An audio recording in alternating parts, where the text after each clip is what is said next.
আলহামদুলিল্লাহ। সবচেয়ে বেশি দামি উপহার মনে করছি এখনই খাবেন না, সবাইকে দিব নাকি? আতর আমার আসলে অনেক প্রিয়, অর্ধাঙ্গিনীর জন্য এটা কাজে লাগবে নাকি? আসসালামু আলাইকুম। বক্স দেখে অবশ্যই বুঝতে পারছেন নিশ্চয়ই এটাতে কোনো একটা গিফট, আসলেই গিফট। তবে এটা শুধু গিফট না, আমার জীবনের সবচাইতে দামি একটা উপহার এবং সবচাইতে স্মৃতিময় একটা উপহার। আমি তো যাদেরকে ইংরেজি শেখাচ্ছি দীর্ঘদিন ধরে, আপনারা জানেন, তাদের কাছ থেকে অনেক উপহার আমার জীবনে পেয়েছি, কিন্তু এটার মতো না। এটার ভিতর কি আছে দেখি, কেন আমি এটাকে সবচেয়ে দামি এবং স্মৃতিময় উপহার মনে করছি এটা দেখলেই বুঝবেন। দুঃখের ব্যাপার হচ্ছে এই, আনন্দের মাঝেও বলতে হচ্ছে, এটা নিয়ে আমার শিক্ষার্থীদের সাথে একটা ভিডিও ছিল, কিন্তু আমার ফোনটা আসলে ছিনতাই হয়ে যায়, তখন ওই ভিডিওটার আমি সংগ্রহ করতে পারিনি। তবে তাদের ছবিটা আমি স্ক্রিনে দিয়ে দিব। অনেকেই হয়তো বা তাদের মধ্য থেকে দেশের বাহিরে আছে বা দেশে বিভিন্ন জায়গায় কাজ করছে, সবাইকে মিস করছি। Miss you all and I love you from my heart. So চলুন সবাই মিলে আমরা একটু আনবক্স করি। স্যার খোলেন আপনি। বিসমিল্লাহির রহমানির রহিম। দেখছেন উপরে একটা আল্লাহ লেখা, নিশ্চয়ই এখানে ইসলামিক কিছু উপহার হবে, তাই না? আমি কেন দামি বলছি, এটা হচ্ছে পৃথিবীর সবচেয়ে দামি সেরা একটি বই, যেটি আমরা সবাই চিনি জানি, সেটা হচ্ছে পবিত্র আল কোরআন। পবিত্র আল কোরআন। সেজন্য এটাকে আমি আমার জীবনের সবচেয়ে বেশি দামি উপহার মনে করছি এবং স্মৃতিময় উপহার মনে করছি। কি বলেন স্যার? এর চেয়ে দামি তো আর পৃথিবীতে কিছু হয় না। অনেক কিছু পেয়েছি ভাই, অনেক কিছু পেয়েছি। দামে হয়তোবা সেগুলো দামি, কিন্তু আসলে প্রকৃতপক্ষে এর চেয়ে দামি কিছু হয় না পৃথিবীতে। কোটি টাকার উপহার হতে পারে, কিন্তু এর চেয়ে দামি না, এর চেয়ে দামি না। আলহামদুলিল্লাহ।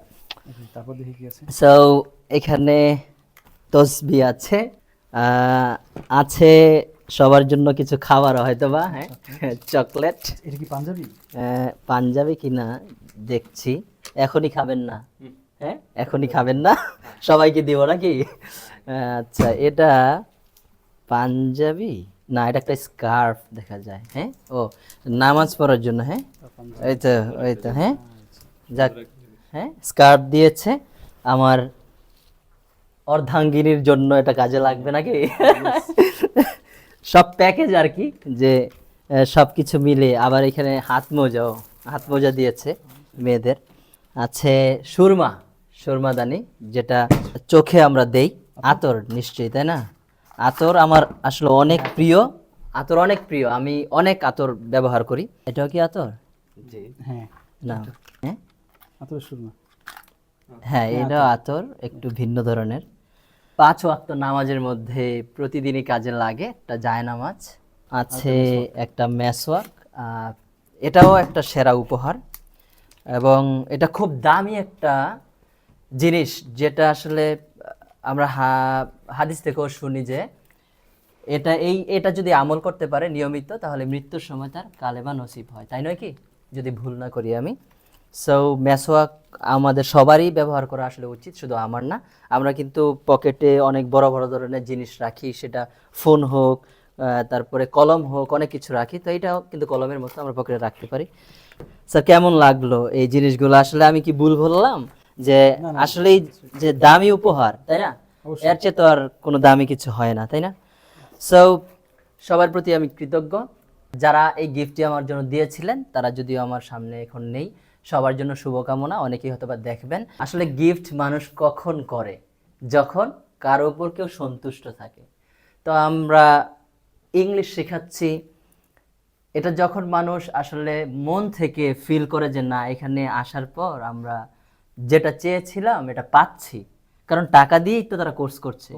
এরপর আবার একটা উপহার দেওয়া, তখন আসলে এটা ভিতর থেকে যখন সন্তুষ্টি না আসবে তখন হয় না। সো এভাবে যাতে আপনাদের সন্তুষ্ট করে আমরা যেতে পারি।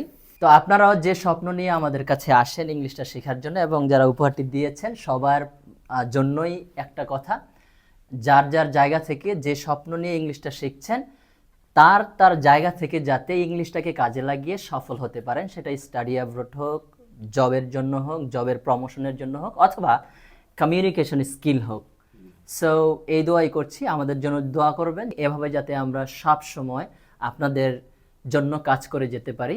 আপনারা যে উদ্দেশ্যে আমাদের কাছে আসেন সে উদ্দেশ্য হাসিল করার জন্য, যাতে আমরা আপনাদের পাশে সর্বদা থাকতে পারি এবং কাজ করে যেতে পারি।